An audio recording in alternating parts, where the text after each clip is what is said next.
여러분, 백내장 수술은 안과에서 가장 많이 하는 수술 중에 하나입니다. 그런데 그 백내장 수술이 다 똑같지가 않아요. 익숙한 서전의 경우는 백내장 수술은 굉장히 편안하게 할 수 있는 수술 중 하나일 텐데요. 하지만 굉장히 난이도가 높은 그런 환자들도 있습니다. 본 케이스도 그런 환자 중에 한 명인데요. 71세 남자 환자예요. 좁은 전방. 전방이라고 하는 것이 눈의 앞쪽에 공간이 있는데 그걸 전방이라고 합니다. 그리고 눈의 전방이 좁다는 뜻은 눈 속에 공간이 좁으니까 그 공간 안에서 수술을 해야 되는데 각막에 매우 작은 절개를 통해서 미세 기구를 통해 수술을 하는데 선모체 소대 약화가 심한 경우, 선모체 소대는 눈의 수정체, 렌즈를 붙잡아주는 인대예요. 눈에 렌즈가 이렇게 동그랗게 있으면 인대가 360도 이렇게 붙들어 주고 있기 때문에 우리가 수술을 할 수가 있어요. 왜냐하면 이게 딱 잡혀 있어야 렌즈를 그냥 통째로 끄집어내는 것이 아니라 가운데 구멍을 따내고 그 안쪽에 있는 내용물을 잘게 쪼개서 흡입을 한 다음에 그 껍질 캡슐 속에다가 인공수정체를 집어넣으면서 수술을 마무리하거든요. 그러려면 대전제가 선모체 소대, 인대가 짱짱하게 잡아줘야 수술을 할 수가 있단 말이에요. 근데 그게 어려운 상태인 거죠.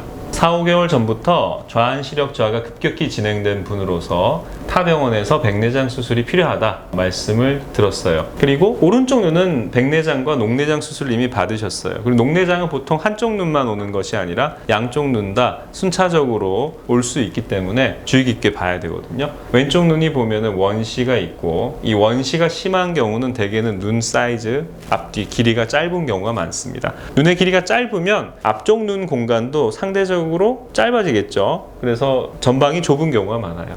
이 전방 길이를 재봤더니 1.96mm, 보통 3mm가 넘어가는 게 일반적이거든요. 이게 1.96이면 사실 기구가 폭이 1mm가 넘거든요. 기구가 거의 들어가고도 사실 거의 공간이 없는 거예요. 아이리스, 그러니까 이 홍채에도 손상이 있고 예전에 녹내장 시술을 받아서 홍채 절개를 한 그런 흔적이 있었기 때문에 그런 경우 또 수술이 좀 더 까다로울 수 있고, 또 백내장이 굉장히 심했어요. 핵이 등급이 N5, 혼항부 혼탁이 P5, 굉장히 심한 백내장이에요. 수술이 또 어렵겠죠.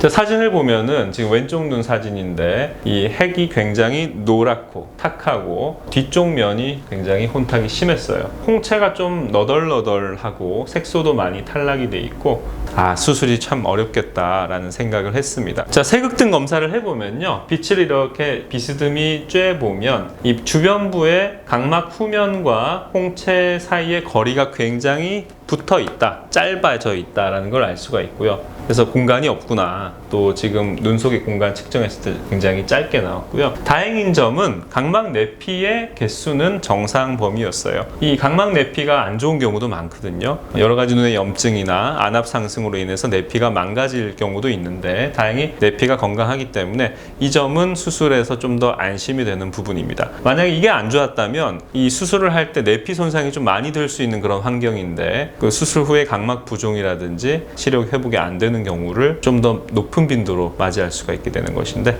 참 다행이었습니다.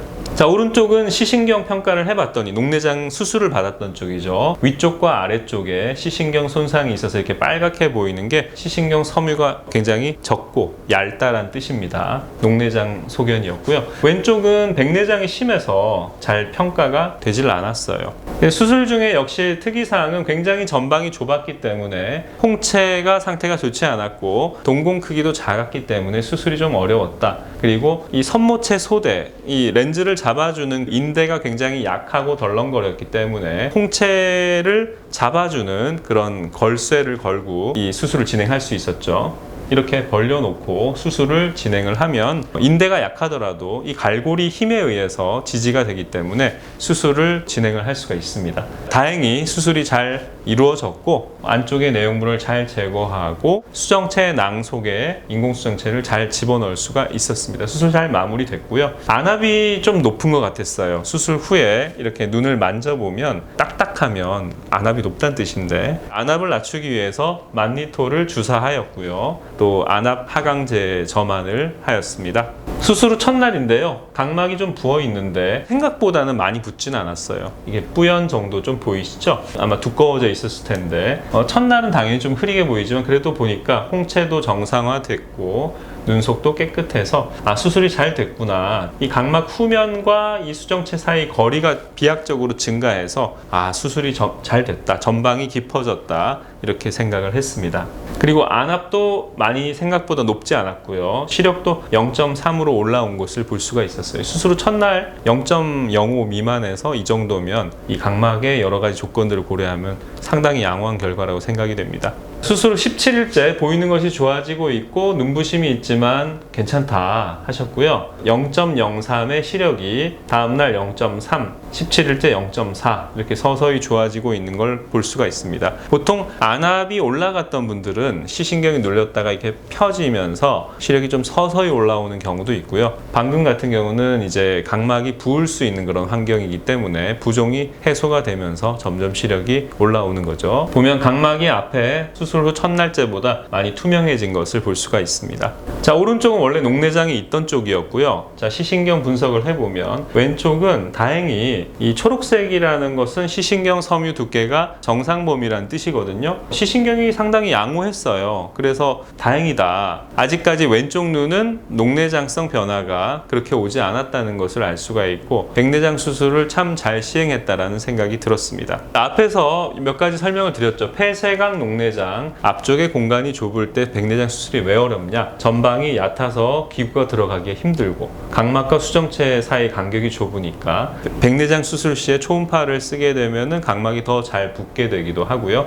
홍채가 유착이 되면 이 산동도 잘 되지 않고 수술할 공간이 적어지겠죠. 그리고 예전에 홍채 절개술을 받았기 때문에 수술 중에 전방의 안정성이 떨어지고 홍채가 수술 절개창으로 끼는 경우도 쉽게 생기거든요. 그리고 안압 상승도 위험성이 꽤 높아져서 수술 후에 만니톨 주사도 했죠. 그런 부분들을 잘 해결을 해드렸습니다. 자, 이런 경우에 백내장 수술은 녹내장을 방지하는 데 굉장히 큰 도움을 줍니다. 앞쪽이 공간이 좁으면요, 눈에 물이 만들어지고 빠져나가는 그 길도 좁기 때문에 녹내장이 잘 와요. 갑자기 눈에 물이 빠져나가는 길이 확 막히게 되면 물은 계속 펑펑펑펑 나오는데 물이 안 빠지니까 안압이 올라가겠죠? 백내장에 오면요, 눈 속의 공간이 수정체가 원래는 이 정도 사이즈였으면 백내장이 심해지면 이게 더 두꺼워지거든요. 그러면 눈 사이즈는 원래 정해져 있는데 수정체가 두꺼워지면 나머지 공간은 더 위축이 될 수밖에 없겠죠. 그래서 백내장 수술하면 이 두꺼운 렌즈를 제거하고 굉장히 얇은 인공수정체를 넣어주거든요. 안쪽에 공간이 확 넓어진단 말이에요. 물이 쉽게 빠질 수 있는 공간이 되는 거죠. 그래서 녹내장을 예방하거나 증상을 호전시키거나 안압을 떨어뜨리는 데 굉장히 효과가 있다. 다만 수술이 굉장히 어렵다는 그런 단점이 있습니다. 그렇게 되면 녹내장 약물도 여러 가지 쓰시던 분들도 개수를 좀 줄일 수도 있을 거고요. 이미 손상된 시신경은 회복이 되지 않는 걸로 알려져 있지만 처음에 순식간에 급성 녹내장으로 시야가 확 좁아졌다가 만약에 그게 바로 해결이 되면 그런 경우에는 시력과 시야를 회복시킬 수가 있습니다. 이번 시간에는 백내장 수술이 굉장히 어려운 폐쇄각 녹내장 유발될 수 있는 급성 녹내장 환자에 대해서 알아봤습니다.